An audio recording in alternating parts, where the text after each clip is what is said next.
Okay, thank you very much, Pastor Oyugi. I take this opportunity to really express my appreciation for inviting me to come and speak to you and to speak to your team and the people that you work with on a daily basis. I think the work you guys are doing is great. And, I look forward to interacting with you, not just now, but also in the future as you continue growing and continue impacting, lives across the markets that you operate in. So thank you. I've seen Carol. Carol, I appreciate you inviting me onto this forum. I really, really want to, acknowledge that Carol has been very helpful in helping me to organize my presentation skills. We've gone through a long training with her, and I think I'm a little better than what I used to be before. And, if I make any mistakes, you can blame Carol. But let me just start.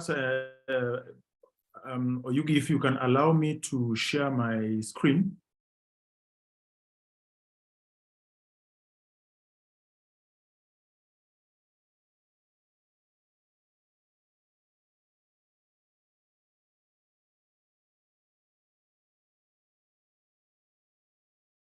Yes, you should be able to do it now. Okay, thank you very much. I can see it.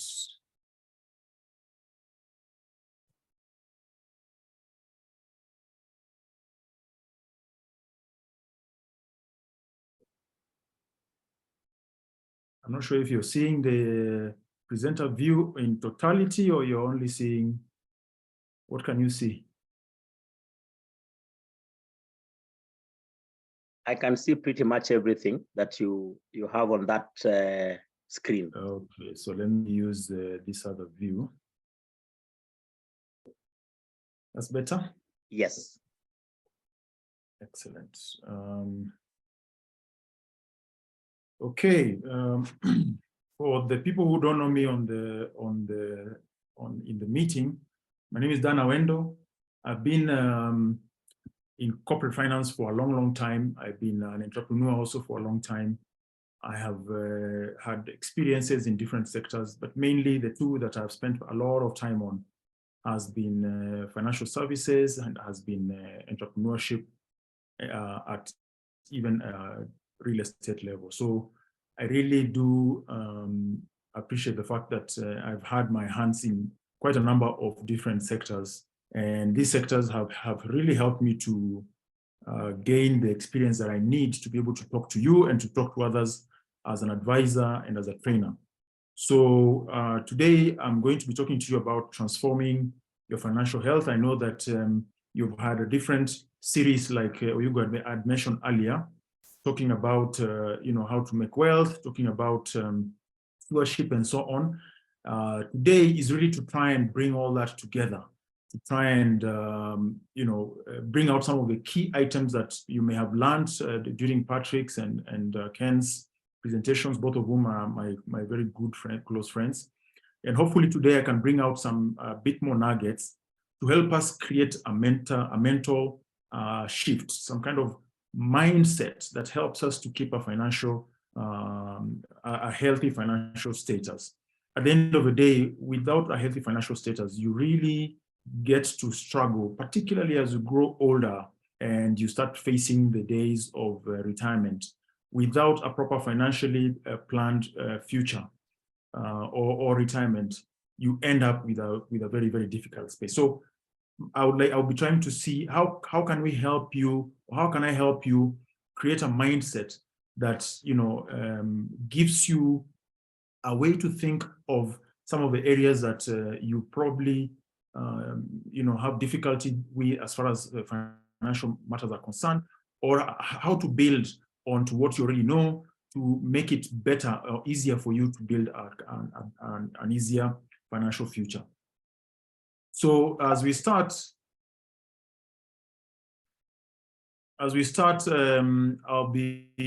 this presentation will take about 50 minutes. We'll have about 10 or 20 minutes to do Q&A. If you have any burning questions, please use the chat. I will try and get them from there. Please keep your phones off. I know there has been lots of distractions already. We will try and stay off of those distractions. Switch your mic off, and if you can, put your video on.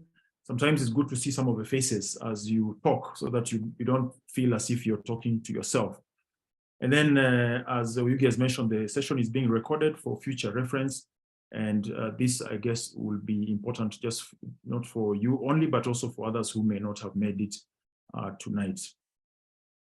What are we looking to achieve today? I want to talk about the realities of money. There are many things about money that we don't get, that we don't understand. And I think it's important that we just bring out some of the realities to help us start shifting the way we are thinking in our minds as far as debt is concerned, as far as inflation is concerned, and so on and so forth. And we need to deal with those things before we can start thinking about the habits and the behaviors that we need to learn to improve our financial health.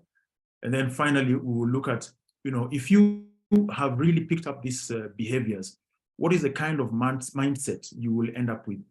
The kind of resulting, financial health that keeps you going from strength to strength because of the way you think, because of the way you align your thoughts to your financial well-being. Those are the three main issues that we are going to try and go through today. And if you have any additional points, expectations, I would hope that you would also add onto the chart so that we can pick them up at the point when we're doing Q&A and make sure that some of the questions that you have are also answered and responded to. The first place I want to start is a study that was done by the Sternberg-Stedman Group. That's way before, while they were still called Stedman Group. Now they are WPP all the way onto the stock exchange. But some of the statistics that they brought up in one of their research was quite interesting. And I think it's always a good place to start because it gives us a context in terms of where we are at in the areas of our day-to-day lives. Financially, comparing with what the rest of the population are going through and where we expect to be going forward. So only 1% of the Kenyan population is considered rich. That's a very, very, very small number. While it is a small number, it is not different from many other countries, including some of the European countries, the American continent. The 1% ratio is actually very similar across markets. They are considered, either you have gotten your wealth from a generation perspective, or you earn at least 500,000 shillings per month per household. Household here basically means man and wife, that together combined income is about 500,000 shillings a month. Now that's not a big number, but those are the realities that we deal with.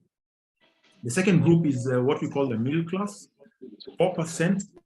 So these are guys who earn between 40,000 and 500,000 shillings per month.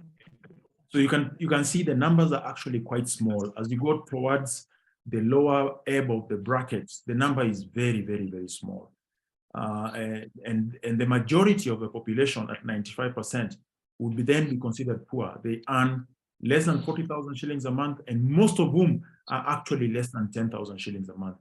And you see, when you drive down Mbagathi Way, or you drive down industrial area in the morning, you see the population that is walking from home, all the way from Kariobangi, from some even from as far as Syokimau, Mulolongo, walking all the way to town or to industrial area. This is where most of these people basically operate from. So numbers they look bad, but that's really the reality that we have to deal with. But I think as we go into the realities of money, I think what we need to keep in mind is we need to know what is our relationship with money as an individual. How do you relate with money? How long does money sit with you? It's something that we're not always thinking about. We're not always asking ourselves, how long a shilling that is paid into our account today will stay with us before it exits, either as an expense or as a loan or as emergency money and so on. And yet, it is this relationship that starts to create the thinking and the mindset that we have around money. And we ask ourselves, therefore, how much money should I eventually have? Now, money is a tool. It's basically a resource. It's supposed to help you to get things done. It is not an end to itself. Now, when it is not an end to itself, we need to be careful about that, because it means that there are lots of us who really don't know how much money we need at any one moment in time, or how much money we need to generate at any one moment in time. That means that we have not reduced our expectations as far as money is concerned to a number, so that at the end of the day, when we are 21, we are 25, we're 30 years old, we should have a target in our minds that says, by the time I'm 50, I need to have investments that are worth 100 million shillings, 50 million shillings, or something of that nature. So that out of that income, out of that investment, you're basically going to be generating some level of income that helps you to meet your day-to-day obligations by the time you hit to that age. So if you don't have a number, it means your relationship with money is not as close as it ought to be. You need to get to a place where you have reduced your expectations for your current living and your future living to a certain number. And it's important that you keep that in mind, so that understanding the realities of money can help you then make informed decisions now, but also informed decisions about your future, your stability about now, and your security about the future, without having to know how the role of money is to your life. It's very difficult to be able to determine, therefore, the importance of these things on a day-to-day basis. This then defines whether you have a healthy relationship with money or you don't. And a lot of people get money and cannot trace where that money has gone by the end of the month, or by the end of the quarter, or by the end of the year. If you ask someone, how much money did you get? Sometimes they are able to tell you. But if you ask them where the money went, it's very difficult for these guys to tell you where the money has gone. Now, that is not someone who has a good relationship with money. You need to be able to be in control more than the money be in control of you. And we'll talk a little about the things that you need to do, and the mindset that you need to have, and the habits you need to have to be able to have a bit more control over the money that comes through your life. And so let's start talking about the realities of money. The first thing that comes to mind actually is money does not grow on trees. So for you to have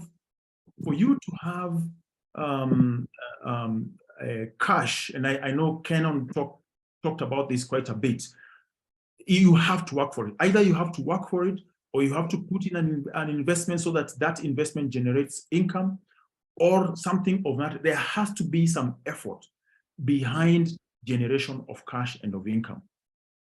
Because otherwise, you would be considered, yes, you may have collected it from a generational perspective, but if you didn't know how it was created, if you didn't know how it was made, this is why a lot of that generational money then disappears in the second generation and does not find its way to the third and the fourth generation. It's only a very, very sad group of families and groups that find that the money that they have picked up from generations before them have continued to stay with them over the next coming generations. So it's very important to know that money must be worked for. There has to be some exchange of value. There has to be some exchange of effort. There has to be some investment, strategic investments to help you generate money that you can then use for your purposes. There is cost to any money, whether you have it or you don't have money. Either way, there is a cost to it. And generally, money is very expensive. So in fact, the good example that I can use now is one that has been mentioned before, and I'm sure most of you use it, the Fulizas of this world, the M-Shwaris of this world. If someone could just mention how many, how much, what is the cost that you find when you take a Fuliza loan? Can someone just mention on chat what the interest rate is?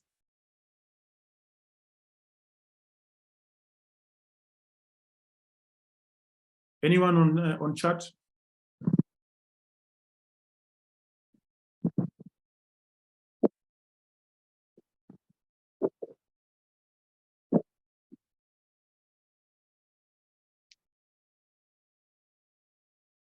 %13%. Is that, Henry, is that 13% per annum, 13% per month? What is that? 13% per what?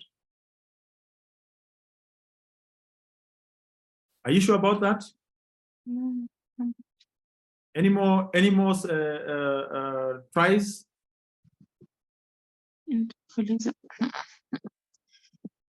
I'm sure most of us have used Fuliza. Most of us have used Fuliza. How much are you charged on interest?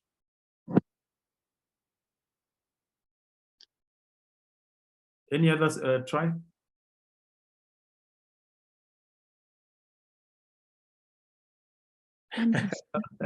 Okay, Henry, okay, I agree with you, it's cash at hand. So the moment you want it, you get it. I agree, fully agree. But what is the cost?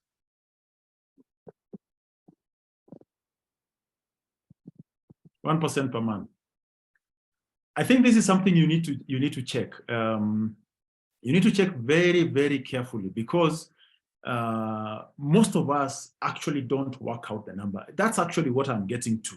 In fact, I'm not too concerned about the cost. You will find that most of us have no idea how much it costs us to borrow 1,000 shillings from Fuliza. The normal interest rate today at the banks is what Henry was talking about earlier, 13% per annum. That's generally what you'd be charged if you borrow the money from a bank. But you don't borrow money from Fuliza on a per annum basis. You borrow from them usually on a per day basis. If you calculate, if you work that out on an annual basis, you will find that it will not be too far away from 100% or more. So be careful about the cost of money, because we have to understand that part of how you restructure your mindset towards money includes calculating the cost of money that you're operating with at any one moment in time. So while I agree that Fuliza is cash at hand, when you need it, you get it. The cost related to that is extremely expensive, and if we are not careful, it means that we are working for the person who is lending us the money. So let's just keep in mind. But the other thing I also wanted to talk about was inflation.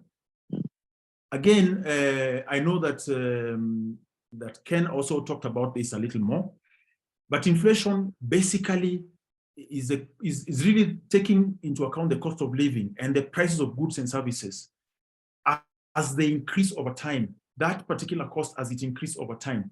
And for example, this year we've seen a lot of inflation, especially because of the changes in the price of fuel and changes in the price of our basic food stuff, maize and so on and so forth.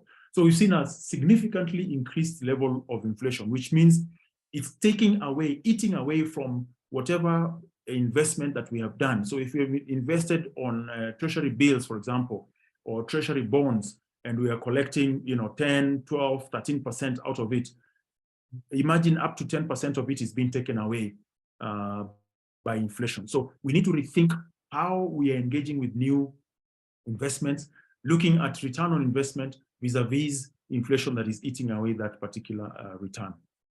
Then obviously there is debt. We've just talked about one set of debt, which is Fuliza. There are many other types of debts. We can talk about mortgages. We can talk about employee loans. We can talk about personal loans. And each one of these have costs.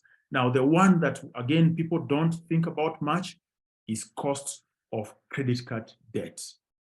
One of the worst kind of debts that you can have accessible to you, because also as similar to Fuliza and things like that, there's a lot of them charge a minimum of 3 to 4% per month.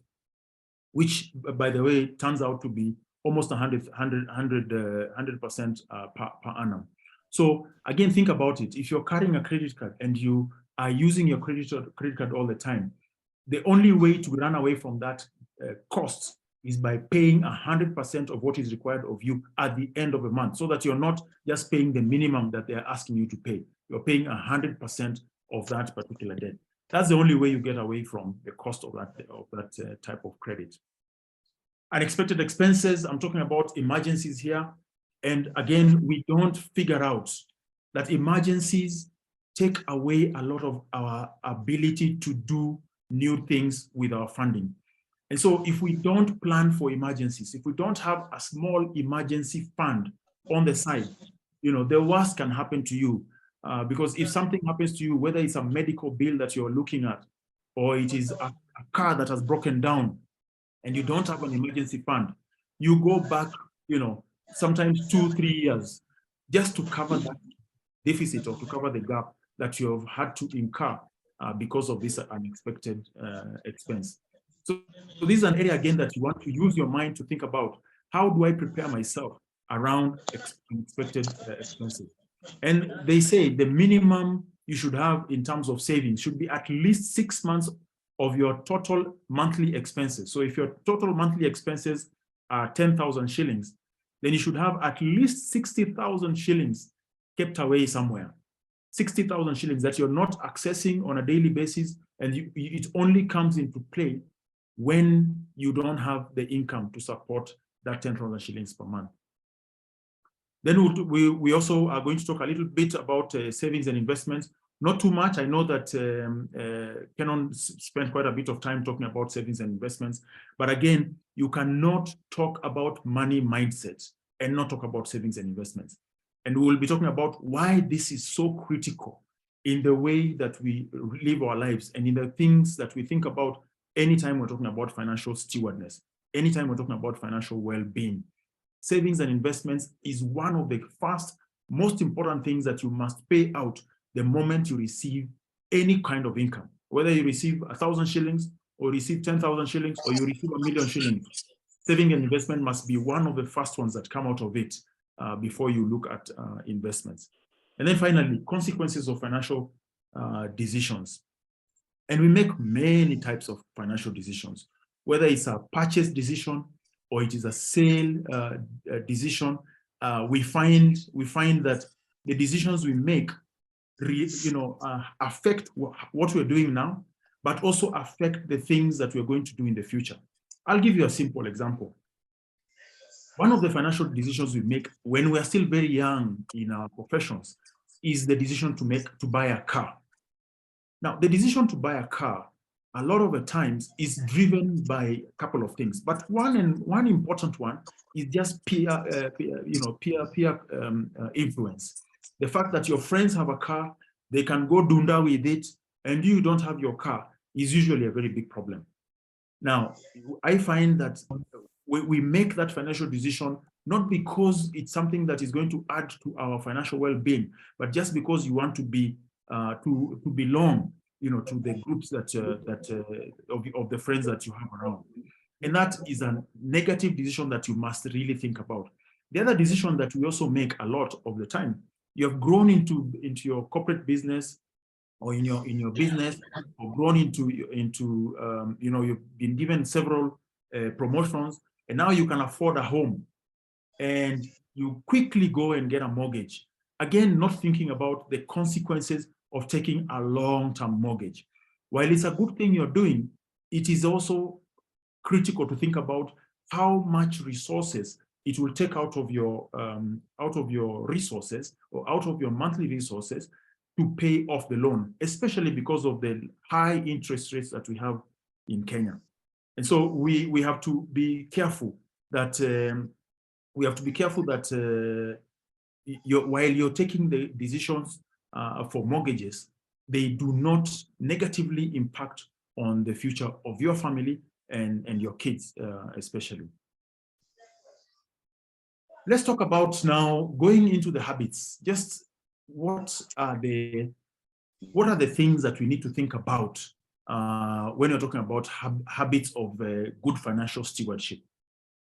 And the chart on the left just gives a quick, 4-pointer of the things that we must keep in mind as we're talking about habits. So making money, which we have talked about, and I know Ken also talked about, whether it's different careers or paths or entrepreneurship. How do you spend that money wisely? And we'll talk about a bit of budgeting, whether you borrow and how cautious you are about borrowing, and then saving. And we talked about saving and investments. Now, this is basically just giving a quick highlight of what we need to think about when you're talking about financial habits. But let me just quickly go to the specific habits. So goal setting is one of them, and I'll go deeper on each one of these. Budgeting, pay yourself first, saving, investment, managing debt, financial advice and education, and finally course correcting, which is, in other words, sometimes we call it reviewing or evaluating. These are some of the most critical behavioral changes that we must incorporate in our lives so that we are able to be more financially healthy and financially well. So just quickly going into goal setting. So if you think about it, there are various goals that any human being would have in life. Some are big, hairy, audacious goals. Some are just basic, personal, professional goals. Some are long-term, some are short-term. Others are just for the year. For example, now kids have just closed school. Did you have a plan for them? Financial, is there a financial implication to the plan that you have for them over the holidays? What is the plan that you've generated for December that is coming in the next 8 months? Are you going to start planning in December or in November, or have you already planned what you're going to do in that particular month? And these are some of the things that you take into consideration when you're setting your goals. Each one of these has a financial implication. And so, because each one of these will need to find itself into a budget. And if you do not budget for the things that will be required in each one of these areas, you will find yourself in a bind that you're not able to afford, or you're not able to support the plan that you have. And so, as far as goal setting is concerned, I think what is the critical thing is to make sure that you first have it written, so that when you now start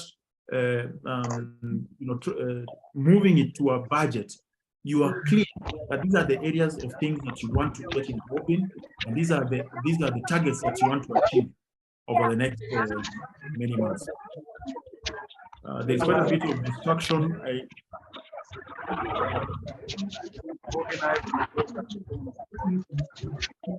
You will have to mute them from your end, Dan.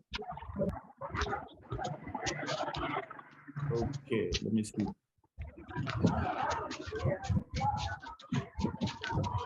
Okay, so I think Henry. Okay. You might just have to mute them from your end, actually. All right, thank you.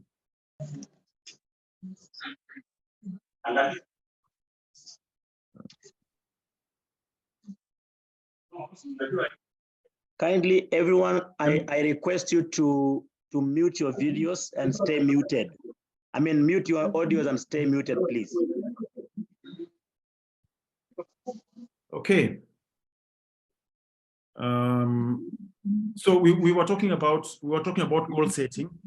At the end of the day, every individual must have goals that they have established for themselves, and those goals, like we were saying, must have separate areas of engagement. So it could be long-term, short-term. It could be lifestyle related, whether it's sherehe or giving, or black tax, giving money to your relatives and so on. You must have it in writing, and you must be able to then translate it into a budget to enable you, give you a better control over how you run your finances. This is how then you come towards a budgeting process. A budgeting process allows you to translate those goals and plans into numbers, specifically looking at what is the financial effect of the idea of giving money to my relatives. What is the financial effect of the idea of investing in a car or investing in a house, how do you translate that into numbers that can make sense, comparing that therefore with the income that you are generating? So it's quite important that you have the translation of the plans into the budget. That budget can help you to stay within a planned arena of things that you're doing, comparing to what that you had planned to do yourself earlier. And then obviously the movement of money in and out, because again, and I think I saw Kenon talking about it a little earlier in the videos that he did before. You must have a set number of income streams. You can't have just one income stream. Even the Bible proposes that you need to have between 7 and 8. So if you don't have that number of income streams, surviving becomes very difficult, especially in difficult times when, for example, a COVID situation has come into play, or maybe an emergency situation has come into your life. If you were just depending on one source of income, salary, for example, and if you cannot get even an advance payment from there, how else can you survive that situation? So it's quite important that you diversify your income streams.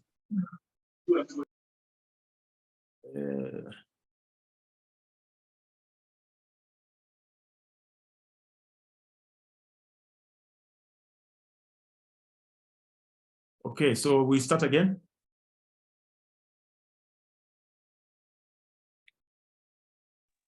Yes. You might want to give me back a sharing capacity. Yes. Yes. Right. Okay. Thank you.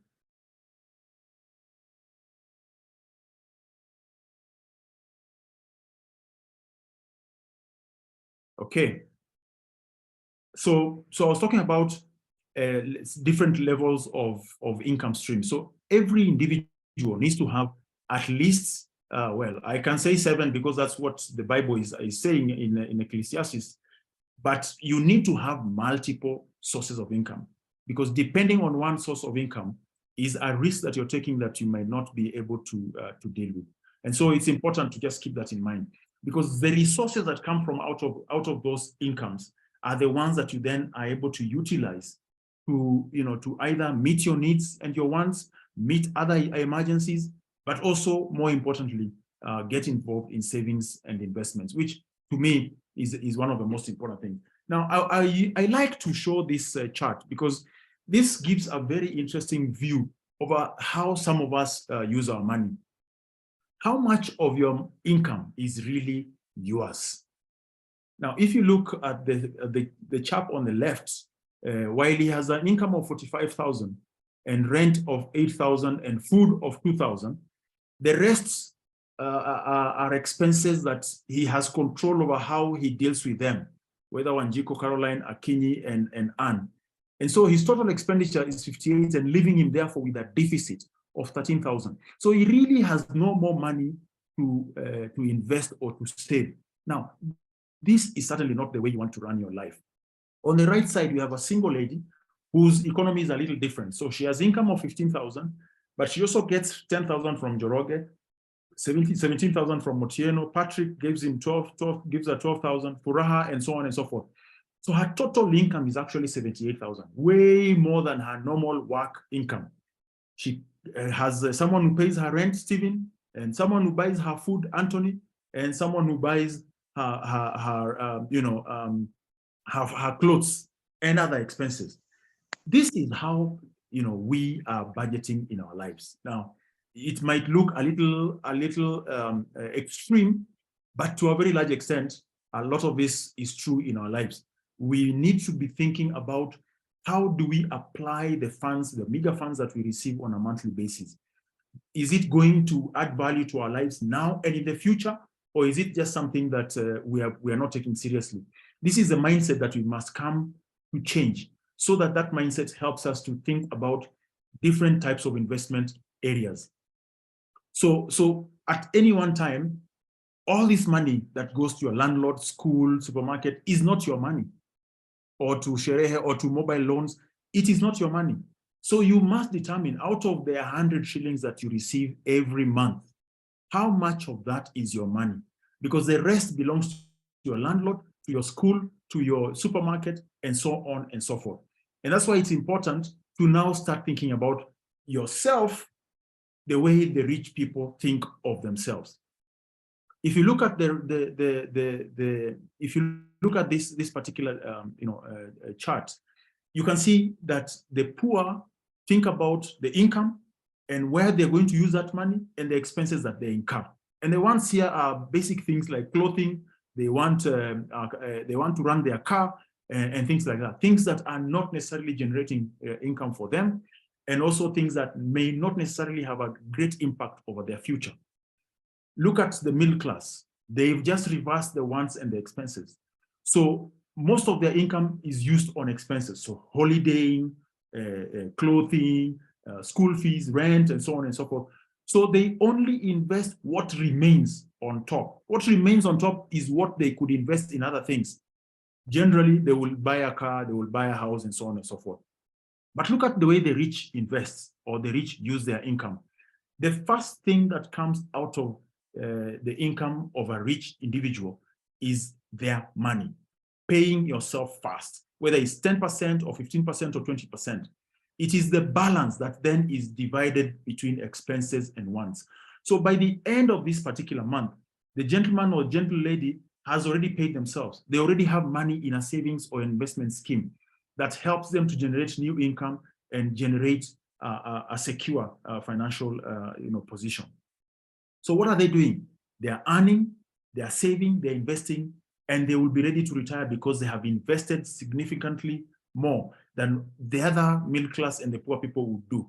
So that at the end of their time or corporate time, they are much more comfortable in retiring because they have the money that is working for them.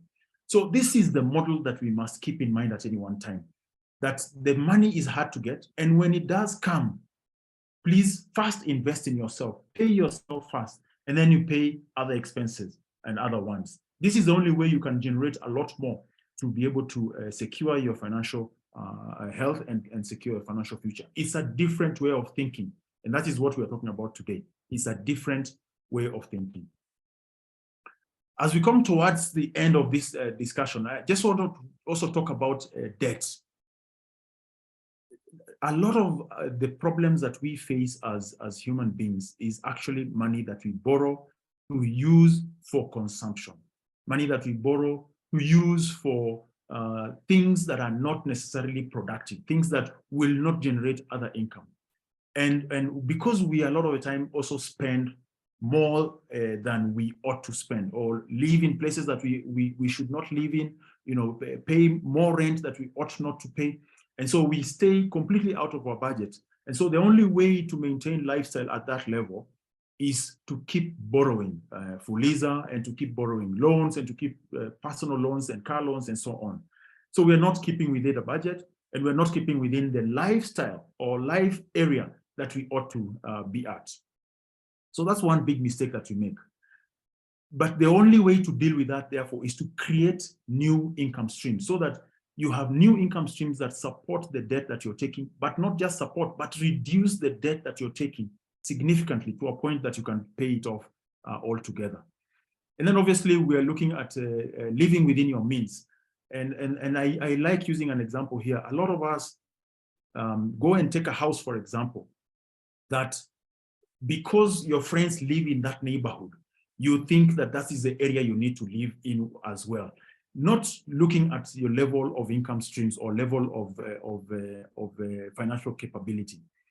Think about how you can cut your suit to your size, so that if it's a place you're going to live within the area that your money can afford. If it is the kind of dressing that you want to have, if it's the kind of car that you want to have, is it possible that you can identify one that is within the financial strength that you have? So that's an important thing that you keep in mind. We need to prioritize our debt and consolidate our debt. Prioritize here basically means prioritizing that debt that is expensive. Fuliza of this world, the credit cards of this world, those are the debts that we must pay out fast because they are so expensive. And it's important that we get rid of them fast before the rest of the debt. this is when now we talk about consolidation, because consolidation also means that you're able to bring all your debts together and get them refinanced, hopefully by a financial institution that gives you a much lower interest rate. That way, you make it affordable, and without adding any additional debt, you can pay it off, within a reasonable time, either by paying extra payments or by accelerating the way you're making payments. So if you're making payments of 10,000 shillings a month, is it possible that you can make 13,000 shillings a month payments? That accelerates your debt reduction in a very, very considerable manner. But it's a very, very important part of how we change our thinking to maintain as much resources in our coffers as possible. And then obviously, finally, reviewing and course correcting. We have done our budgets, we have done our goals, we have converted those goals into a budget. That budget has helped us to analyze where our income is coming from and how we can grow that income stream. That budget has also helped us to realize where our money is going in terms of expenses, in terms of savings, in terms of investments. Can we do a comparison at any one moment in time, comparing what you budgeted for vis-a-vis what you have incurred or what you have done to date? That continuous review, that continuous evaluation is so critical to improving the way that you look at your finances on a periodic basis.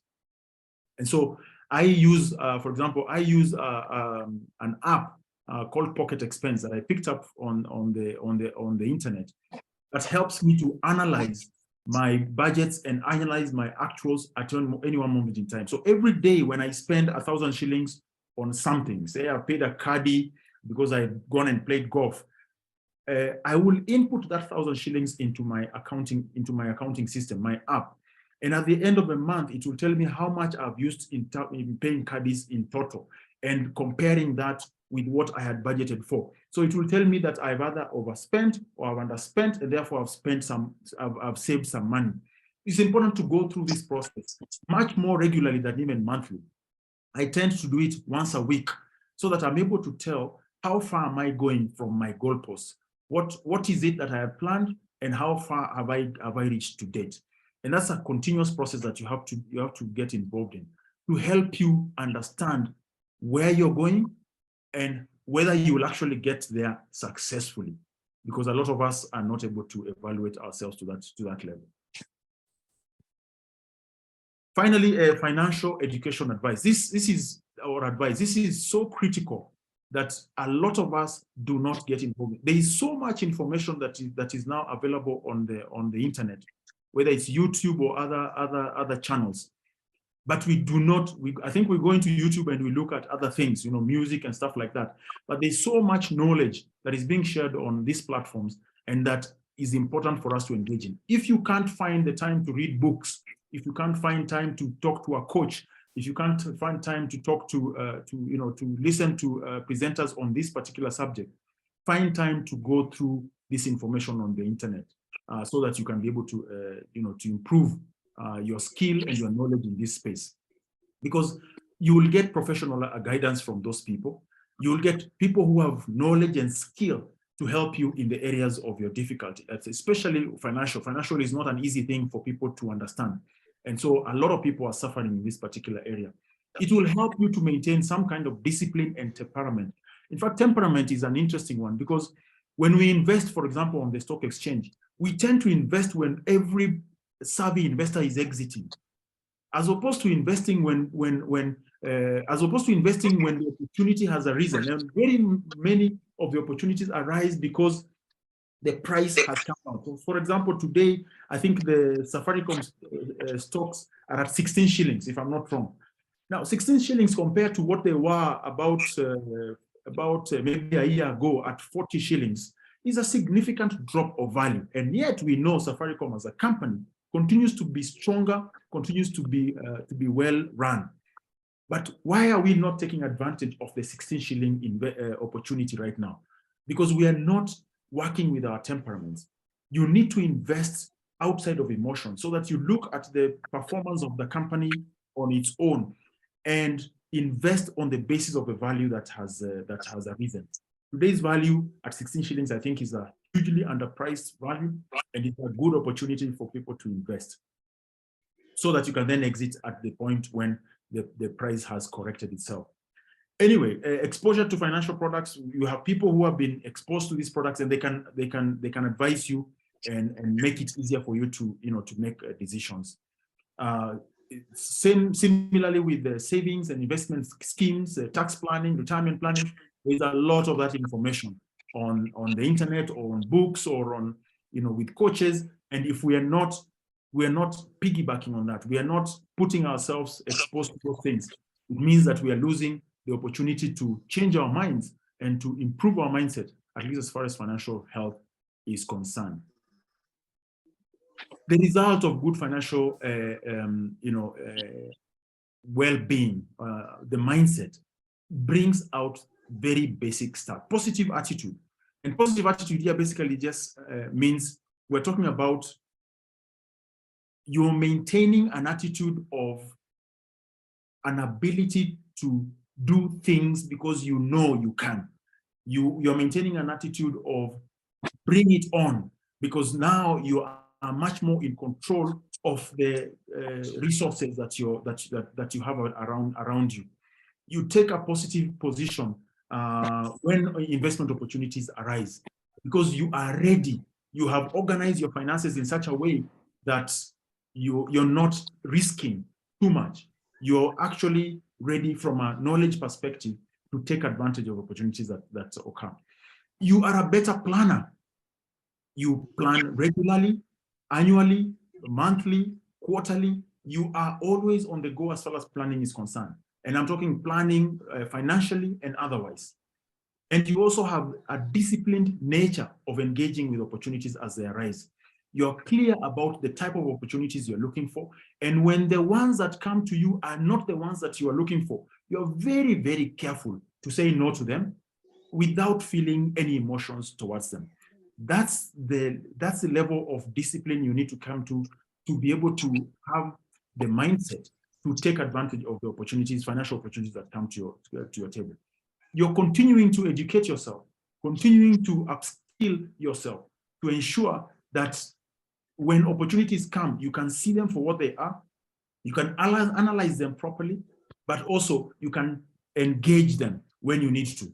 Without continuous education, you're exposing yourself to too much risk, exposing yourself to things that you don't know, because when you don't know, there's no way you can be able to know the risks that come with the opportunities that come to your table. And then you're flexible. You can look at transactions on the farming side, you can look at transactions on real estate side, you can look at anything that comes to your table because you have the knowledge, you have picked up the knowledge through the education you have. You have the knowledge to analyze and to engage with the opportunities that come to your table. That is the mindset of a good financial well-being. Someone who has been able to enrich their minds with the thinking and with the control over money, so that money does not push you. You are the one who pushes money, depending on what it is that you want to do. Finally, we had set out to understand the realities of money, just to understand how does money relate with you? How do you relate with money? Is it something that makes you uncomfortable? Is it something that you're not in control over? And we've talked about that a little bit, just so that we are clear that we are comfortable where money things are concerned, where inflation is concerned, where interest rates are concerned, cost of money, cost of debt, and so on and so forth. We also set out to learn some of the habits, the behaviors to improve our financial health, the behavior of goal setting, the behavior of budgeting, the behavior of evaluation, of saving, of investment, of course, reviewing where we are at, comparing positions we had budgeted and positions of actual status.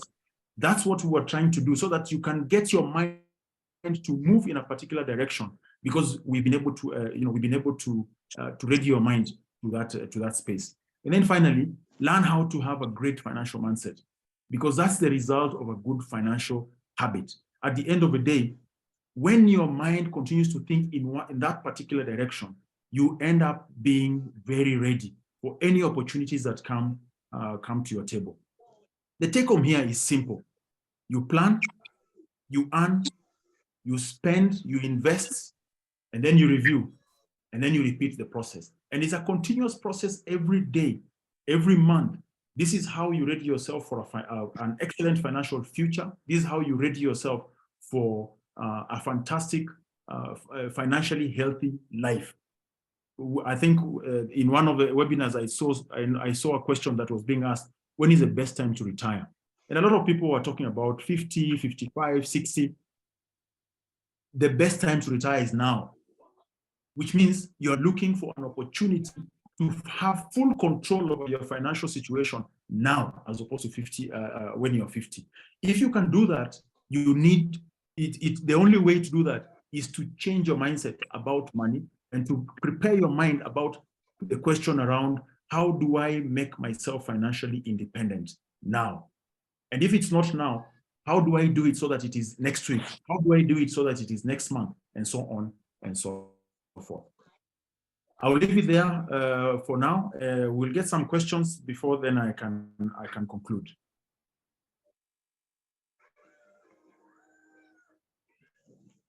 Great. So thank you very much, Dan. That was sweet, short, sweet, very nice. I think all of us who are on this platform have really gained a lot from this conversation. And I want to open it up quickly to all of us. If you have any questions for Dan, please go ahead and share them on the chat, or you can unmute yourself and speak directly to him. I saw 2 questions already. Henry was saying, if I am a business person and will want to buy something like a house, is it bad to take a loan, even if I have the ability to pay in cash, simply because I need to maintain a cash flow? Maybe I should start with that question because I think it's an interesting question. It has never been a bad thing to buy a house, especially if you can afford it. And if you can buy it cash, it's even better, because it means it's an asset that you'll pick up and be able to to have the enjoyment of its value without any debt burden on yourself. But the thing that you need to keep in mind is, how much cash is it going to take out of your resources? How much resources, therefore, is going to be sleeping? Let me use the word loosely. How much capital are you putting away to sleep in the name of a house? It's something to consider. Now, if it's a matrimonial house and things like that, then it's fair, because you want your family and your to live in an environment that has no debt obligations. But if it is something that is not necessarily a matrimonial home, you might consider actually borrowing against it, because it means you're leveraging the capital that you have. So if the house is 10 million shillings and you have 1 million shillings to put into that house, might it be necessary? Well, might it be possible for you to just invest 1 million shillings, leverage with a financial institution, borrow the rest of the 9 million shillings, so that the money that is being used to pay off the loan is actually the bank loan, as opposed to and rent that you receive from the house, so that you're not capping away a lot of the capital on the house, because a lot of that resources can be used in other areas of your business. I'm sure your business requires much more money than it currently has. Put most of the money in the business so you can grow more resources. Take just a small bit of the cash, put it as a deposit for the house, and let the house pay for itself over time. Because I mean, what is so wrong with that idea that the house can pay for itself through the rent that it collects on a long-term basis? So if you're in business and it's generating cash, that's how I would consider it. Don't put all the money on a house, because I think that house is dead. It is a dead capital unless you can borrow against it to use that cash to fund your business.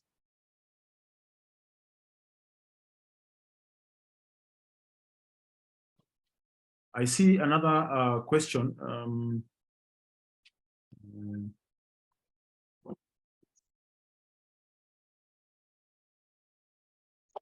For someone earning an average of 60K, how should one plan themselves so as not to get overwhelmed by dependence and plan to invest? Could you please enlighten us on some of the best startups one can venture into in business? Depending only on salary can be a disadvantage. For sure, depending on salary can be a huge disadvantage. So diversifying your income stream is critical through a business. But let me first answer your first question. You know, how should one plan themselves? Now, having dependents, I'm not sure what dependents you're talking about, whether it's your wife and kids, or you're talking about your larger family, you know, parents and brothers and siblings and so on. You need to prioritize the things that you're doing, even when it comes to dependence. Now, your wife and children are really important. They are really important for you to make sure that they are kept comfortable. And then next comes your parents and your wife's parents. You need to be clear also that you're also not living beyond your means, because again, the biggest risk that we face is that we live in a space where as a very significant part of our income is going into paying rent and to meet our daily obligations. And so we are not able to therefore invest, because a lot of the resources we have is being taken away by some of the things that some of the decisions we have made that are not necessarily right. So 60,000 shillings is not little money, but the way we use that money can cause it to be very small, actually. So you need to review your budget process. You need to review where you live, what you spend, how you spend your money, and where you take, you know, how that money has been applied on a monthly basis. Because eventually, if you're not saving 10% of that money within a short period of time, you will get overwhelmed. And you've used the right word. You will get overwhelmed, because it means that you're not keeping away anything for saving. You're not keeping away anything for emergency. You're not keeping anything away for investment. Plan your life around 54K. You just make a decision and say, anything where I live, what I eat, what I wear must all fit within 54K. 6K is going to a place I will not have access to it. I think that's the way I would respond to that. The businesses to start, I think there are hundreds of businesses you can start. I don't even want to go into what kind of business venture you can do now. My suggestion would be, go onto the internet, do a bit of research, because the type of business you start must also, it also depends on the kind of passion you have. You need to do business, something you understand. You need to do a business that you have passion for. You need to do a business that whether you can get partners or something you can run with on a daily basis. Maybe it's a part-time business, because part-time businesses, again, cannot be run as if it's a full-time business, and vice versa. So the type of business will vary depending on your state or your status. Go onto the internet and do a bit of research, comparing with your passion area, comparing with how much work you have to put in to make it work. I can see a question from my son, actually, Jason. Thank you for coming into the class today. As a 25-year-old, how should I start thinking about retirement? Very simple. Just know that at some point in your life, in the future, you will not have the energy, you will not have the network, you will not have the capacity to do as much work as you do today. At some point, you will not have all it takes to generate the kind of income that people generally generate, especially out of employment. So you want to plan your life around making sure that by the time that time comes, so call it either you retire at 40 or at 45 or at 50. By the time that time comes, you have income stream that does not require you to wake up to go and work for. Or you have investments that continue to generate income without you having to go and get involved in them. Or that you have a business that is generating income without you having to wake up and go to that business on a daily basis. those are the challenges that we have to consider when you're thinking about it. You have to think about when that time comes, I will not have the energy to wake up from my bed because you are tired of doing corporate, you are tired of doing many things. You just want to hang around your home. How do you survive on a daily basis? What do you eat? How do you drive yourself from one place to another? How do you meet those expenses? The only way to do that is when you have resources, income that is coming to yourself without you having to leave your bed. That's the place to start. That will either push you into investments, it will push you into business, so that these things can start generating income without your need to get involved. What would you advise someone who feels like he needs to quit employment and start his personal business and pursue his dreams too? Now, Henry, that's not an easy question because timing is everything, at least as far as exiting employment and starting your own business is concerned. But the thing is that there is never the right time, unfortunately. There is never really the right time. You need to prepare your mind and your heart to be ready for that process. It's a very difficult decision to make for you to exit your employer without an income that you can depend on.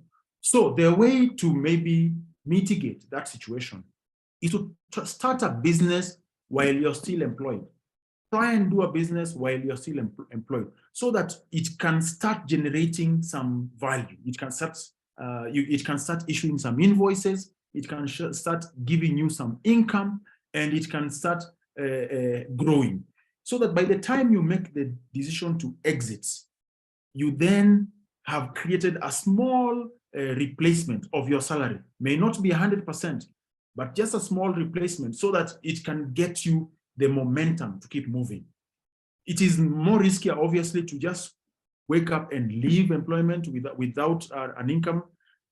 People do it.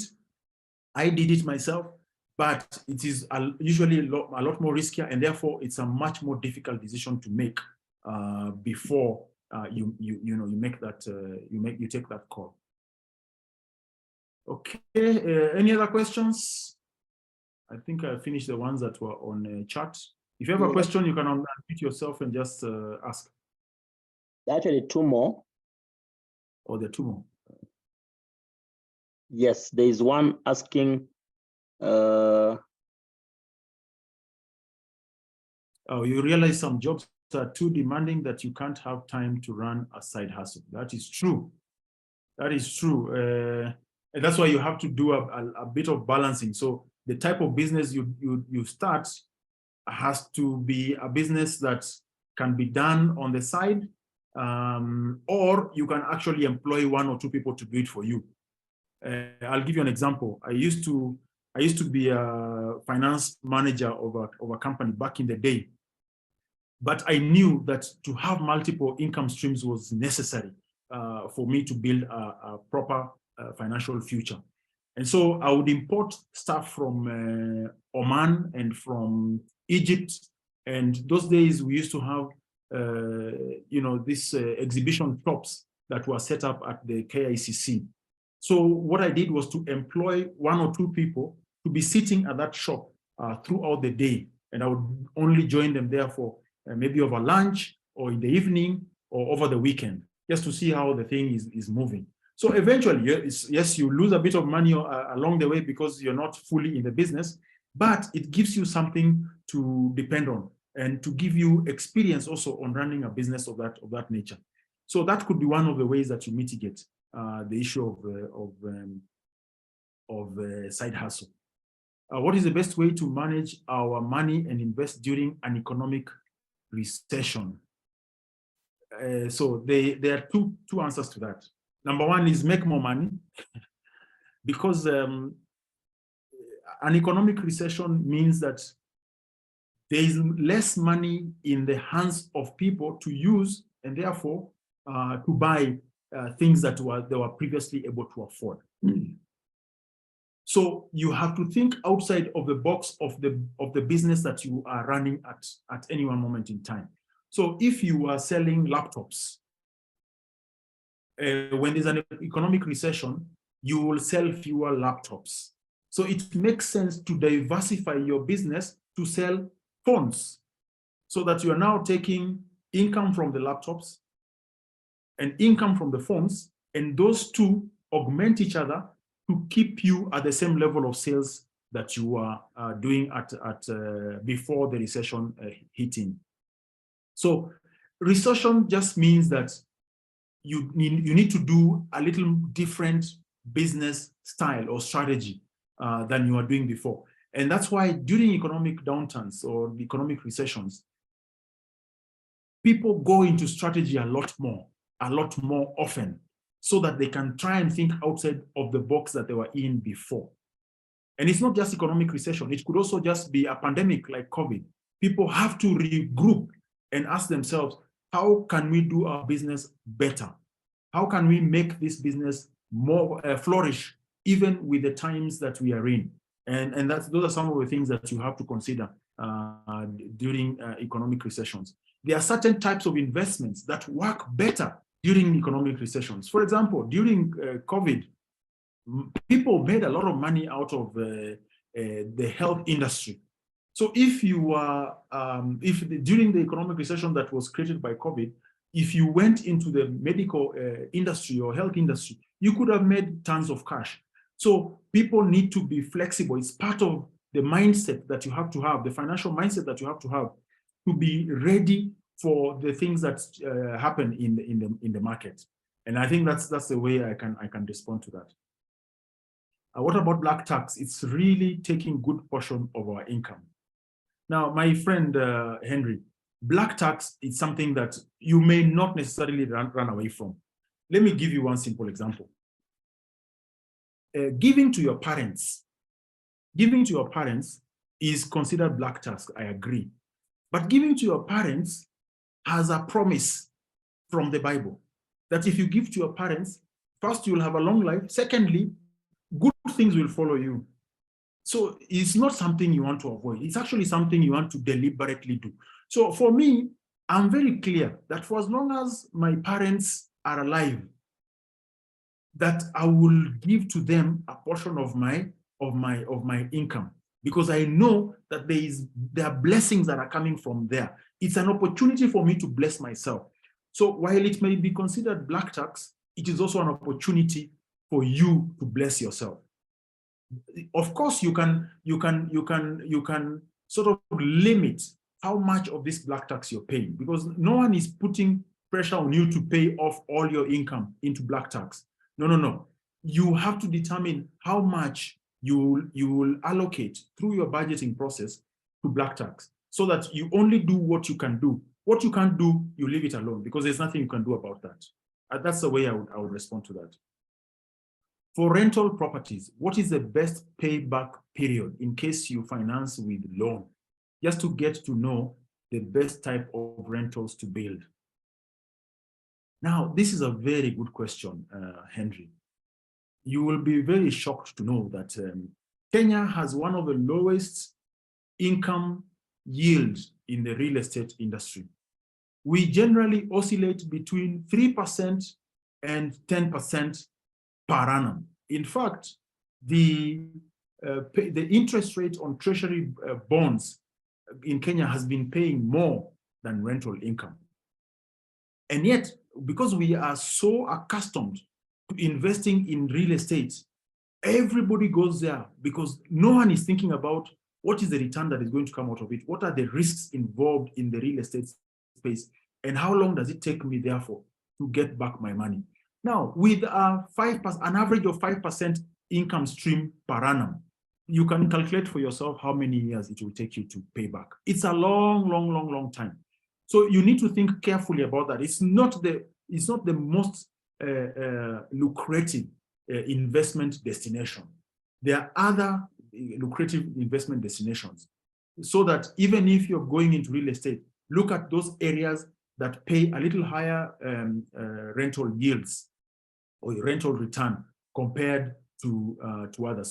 So you might find that the very high income or very high valued properties, Kilimani, Kileleshwa, in Nairobi kind of places, pay a much lower yield than properties that are in Kariobangi or Kitengela or Mlolongo. You'll find that the returns in those suburbs are much better. You can get all the way to 10% to 11% to 12%, but it's still not usually as high as other investments that are in the market. What is the minimum amount required to invest in treasury bonds? I think it's 50,000, Bob, if I'm not wrong. But it's something that you can pick from. Just go to the central bank website, and you'll be able to get access to that information quite easily. Okay. Right.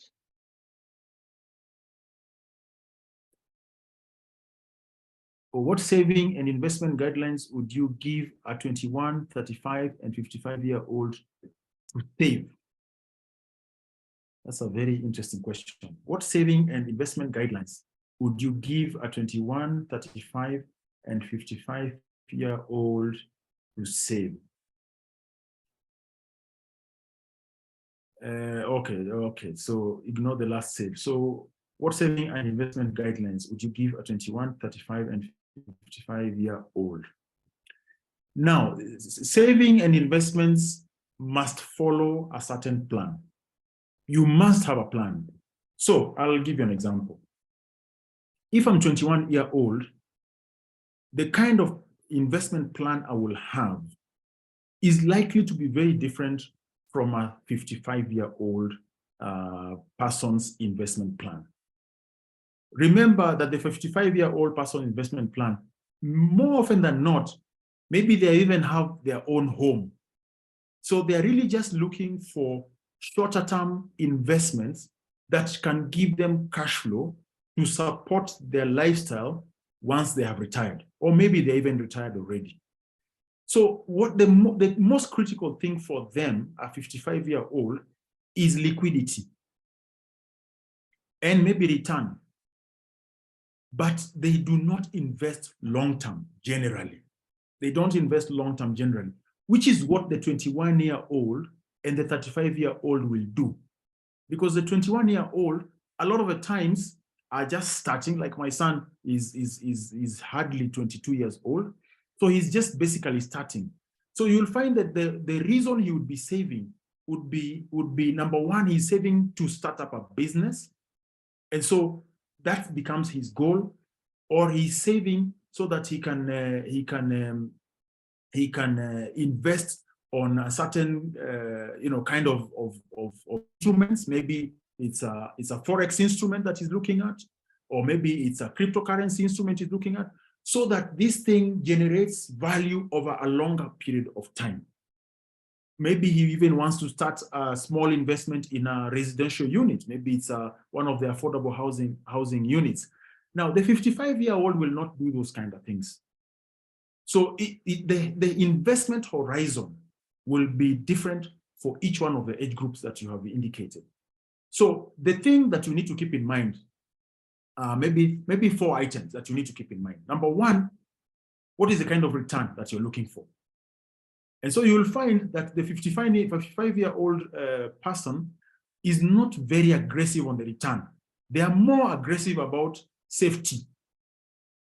The 21-year-old is a lot more aggressive about return because they want to generate a lot of cash now and in the medium term. So you see, those are two different investment situations. So return is one important one. The second one is liquidity. So liquidity for 55-year-old is very, very, very important because you're starting to go into your sunset years, and so you're looking at, you need cash flow on a monthly basis to meet your medical needs, to meet the needs of your kids. Maybe they're going towards the last parts of schooling, and so you need to pay their school fees. So the requirements for liquidity is very high compared to a 21-year-old or 35-year-old who will be looking for less liquidity than you. So they would invest on a horizon that does not necessarily need to give them liquidity now. So that's the second item. The third item is the term. How long do you invest for? Now, the 21-year-old will invest for a much longer term. They can even do a 50-year investment. In fact, if they're taking an insurance policy, a 21-year-old can take a a 30-year, 40-year insurance policy. A 55-year-old is unlikely to take that long of a life policy. In fact, they are very unlikely to take a life policy because that life policy is going to pay them after 10 years. Now, they are not sure whether they will be around in the next 10 years or in the next 20 years. So you'll find that they are much, they invest on a much shorter term horizons. And those are the differences that, you take into account as you're making your investment decision. So the investment guideline will be based on the various targets in, for example, these three main areas: liquidity, return, and the term. That way, you can create, investment portfolios that meet these different sectors. But that is something that you can always go into detail if you need further information. Great. Amazing. Thank you so much, Dan. This has been a very enlightening evening for me. Lots of wonderful information that I'm digesting slowly. Maybe you could talk a little bit about if someone wants to engage you further beyond this meeting, how do they find you? And yeah, how can they interact with you beyond this platform? So if you just enable me to, maybe I can just put it on, let me put it on chat. I can put my contacts there. Yes, please. So my email address is dawendo@gmail.com. And my telephone number is 0720-410-910. So you can get me anytime on those contacts. And that way I'm able to then work with you on any specific areas that you'd like more help in. Great. I want to encourage every person on this platform, please reach out to Dan. I will be reaching out to Dan myself. Just reach out to Dan and just learn a little bit more. But just know when you reach out to Dan that you should be able to pay for what you're asking him to help you do. The free version is on this platform only. But Dan, this is amazing. Thank you so much for just sharing your heart and your knowledge with us. Yeah, yes, Henry, there will be a fee. If you reach out to Dan, there will be a fee. Yeah, there will be a fee. It's only on this platform, there's no fee. But if you reach out to Dan, you will definitely pay. And you should pay. It's good manners to do that. Yeah, so thank you very much. Like I was saying, Dan, we are really, really grateful. This has been really a wonderful evening for me. And I believe for all the people that have been on this platform. And thank you all of you for coming and for the questions that you've been asking. But we are on top of the hour. And so I want to just bring 2 or 3 notices to us. And then maybe we'll take the final word from Dan. And then